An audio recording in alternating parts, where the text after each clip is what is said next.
Harrison's murder fell upon the city like a heavy curtain. There was the time before, there was the time after, where once the city's newspapers would have run an endless series of stories about the after effects of the fair. Now, there was mostly silence.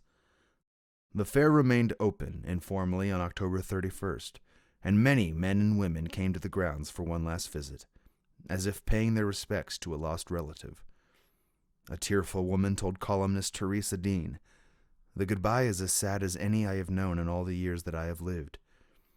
William Stead, the British editor whose brother Herbert had covered the fair's opening, arrived in Chicago from New York on the night of its official close, but made his first visit to the grounds the next day.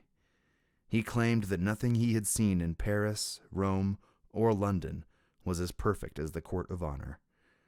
That night, the exposition illuminated the fairgrounds one last time. Beneath the stars, the lake lay dark and somber, Stead wrote, but on its shores gleamed and glowed in golden radiance the ivory city, beautiful as a poet's dream, silent as a city of the dead. Nothing other people do is because of you. It is because of themselves. All people live in their own dream, in their own mind. They are in a completely different world from the one we live in. When we take something personally, we make the assumption that they know what is in our world, and we try to impose our world on their world. Even when a situation seems so personal, even if others insult you directly, it has nothing to do with you.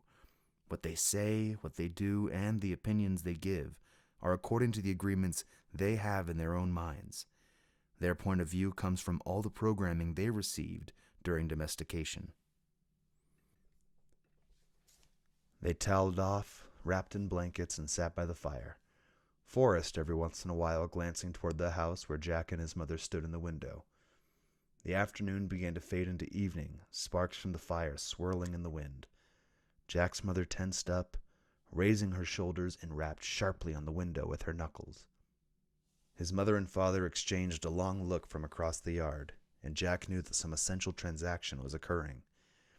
She nodded imperceptibly, and Granville got up and came toward the house, Forrest following. His mother fumbled with the door, ran across the porch, and threw herself onto Granville, clutching at his back with both hands as the blanket slipped from his shoulders. Granville put his arms around her and rested his cheek on top of her head, his beard frosted with breath.